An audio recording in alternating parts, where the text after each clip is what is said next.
America আকাশপথে অজেয় এবং ইরানের কোনো আকাশ প্রতিরক্ষা ব্যবস্থা অবশিষ্ট নেই। প্রেসিডেন্ট ডোনাল্ড ট্রাম্পের এমন দম্ভক্তি চূর্ণ হতে সময় লাগল মাত্র ৪৮ ঘণ্টা। পেন্টাগন থেকে আসা সর্বশেষ রিপোর্ট অনুযায়ী এখন পুরো বিশ্বকে চমকে দিয়েছে। ইরান যুদ্ধে এ পর্যন্ত অন্তত ৭টি অত্যাধুনিক মার্কিন যুদ্ধবিমান ধ্বংস হওয়ার খবর নিশ্চিত হওয়া গেছে। গতকাল দক্ষিণ পশ্চিম ইরানে একটি F-15E স্ট্রাইক ঈগল এবং পারস্য উপসাগরে একটি A-10 থান্ডারবোল্ট বিধ্বস্ত হবার পর যুক্তরাষ্ট্রের মোট বিমান হারানোর সংখ্যা এখন 7-এ দাঁড়িয়েছে। মার্কিন সামরিক বাহিনীর ইতিহাসে এটি একটি কালো দিন হিসেবে চিহ্নিত হয়ে থাকবে। ঘটনার সূত্রপাত হয় ইরানের কহগিলুয়ে এবং বুয়ের আহমাদ প্রদেশে। সেখানে রুটিন টহল দেওয়ার সময় মার্কিন বিমান বাহিনীর অন্যতম গর্ব F-15E স্ট্রাইক ঈগল ইরানের আকাশ প্রতিরক্ষা ব্যবস্থার জন্য নিখুঁত নিশানার মুখে পড়ে। পেন্টাগন নিশ্চিত করেছেন যে বিমানটি ভূপাতিত হবার আগে এর 2 জন ক্রু ইজেক্ট করতে সক্ষম হলেও একজন বর্তমানে নিখোঁজ রয়েছেন। এই ঘটনার রেশ কাটতে না কাটতেই পারস্য উপসাগরের উপর দিয়ে উড়ে যাওয়ার সময় আরও একটি A-10 অ্যাটাক এয়ারক্রাফটকে ভূপাতিত করেছে ইরানি বাহিনী। CNN এর রিপোর্ট অনুযায়ী এই যুদ্ধের 5 সপ্তাহে কেবল আকাশেই নয়, মাটিতেও ধ্বংস হয়েছে একাধিক মার্কিন যুদ্ধবিমান।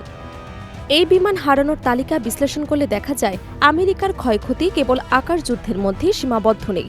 গত মাসের শেষের দিকে সৌদি আরবে প্রিন্স সুলতান এয়ারবেসে ইরানের ব্যালিস্টিক মিসাইল হামলায় রানওয়েতে থাকা অবস্থায় ধ্বংস হয় একটি E-3 সেন্ট্রি বা AWACS বিমান। উল্লেখ্য যে এই একটি বিমানের দামই কয়েকশো মিলিয়ন ডলার। এছাড়া ওই একই হামলায় একটি KC-135 ট্যাঙ্কার বিমান মারাত্মকভাবে ক্ষতিগ্রস্ত হয়, যা মার্কিন বিমান বাহিনীর বহরে লজিস্টিক সাপোর্টের মেরুদণ্ড।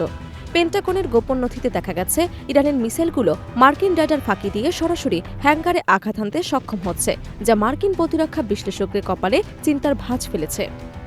প্রেসিডেন্ট ডোনাল্ড ট্রাম্প দাবি করেছিলেন যে ইরানের রাডার 100% ধ্বংস হয়ে গেছে এবং তারা এখন অন্ধ, কিন্তু যুদ্ধের ময়দানের বর্তমান পরিস্থিতি বলছে সম্পূর্ণ উল্টো কথা।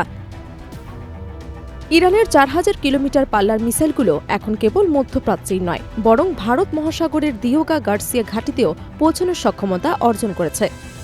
সবচেয়ে ভয়ের বিষয় হল বিশ্বের অন্যতম শক্তিশালী মার্কিন আকাশ প্রতিরক্ষা ব্যবস্থা থার্ড ইরানের ঝাঁক ড্রোনের বা সোয়াম ড্রোনের মাধ্যমে ব্যর্থ প্রমাণিত হচ্ছে। এর ফলে মার্কিন বিমানবহর এখন মধ্যপ্রাচ্যের কোনো ঘাঁটিতেই নিরাপদ নয়। প্রতিটি ঘাঁটিতেই এখন হামলার আতঙ্ক বিরাজ করছে। বিধ্বস্ত F-15E বিমানের পাইলটকে উদ্ধারের জন্য পরিচালিত সার্চ অ্যান্ড রেস্কিউ অপারেশন ছিল আরও ভয়াবহ। উদ্ধার কাজে যাওয়া দুটি মার্কিন ব্ল্যাক হক হেলিকপ্টার ইরানি সেনার ছোট অস্ত্রের গুলির মুখে পড়ে পিছু হটতে বাধ্য হয়। এতে কয়েকজন মার্কিন সেনাও মারাত্মকভাবে আহত হয়েছেন বলে জানা গেছে।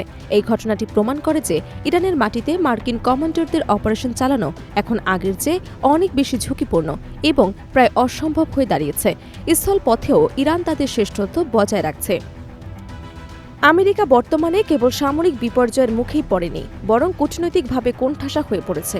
একদিকে বিমান হারানোর শোক, অন্যদিকে মিত্র দেশগুলোর অসহযোগিতা, সব মিলিয়ে প্রেসিডেন্ট ট্রাম্প প্রশাসনের উপর চাপ বাড়ছে। ইতালি ও স্পেন ইতিমধ্যেই তাদের আকাশসীমা মার্কিন বিমানের ব্যবহারের জন্য বন্ধ করে দিয়েছে। এর ফলে ইউরোপ হয়ে মধ্যপ্রাচ্যের রসদ পাঠানো প্রায় অসম্ভব হয়ে পড়েছে আমেরিকার জন্য। বিকল্প পথ খুঁজতে গিয়ে সময় এবং খরচ উভয় বহুগুণ বেড়ে গেছে। বিমান হারানোর এই বিশাল ধাক্কা মার্কিন অর্থনীতিতেও প্রভাব ফেলতে শুরু করেছে। মার্কিন শেয়ারবাজারে প্রতিরক্ষা খাতের কোম্পানিগুলোর শেয়ারে বড় ধরনের ধস নেমেছে। এছাড়া বৈশ্বিক তেলের বাজার এখন সম্পূর্ণ নিয়ন্ত্রণের বাইরে চলে গেছে, যা বিশ্ব অর্থনীতিতে মুদ্রাস্ফীতির আশঙ্কা তৈরি করেছে। বিশ্ব নেতারা এখন উৎকণ্ঠার সাথে লক্ষ্য করছেন যে এই যুদ্ধ কোন দিকে মোড় নেয়।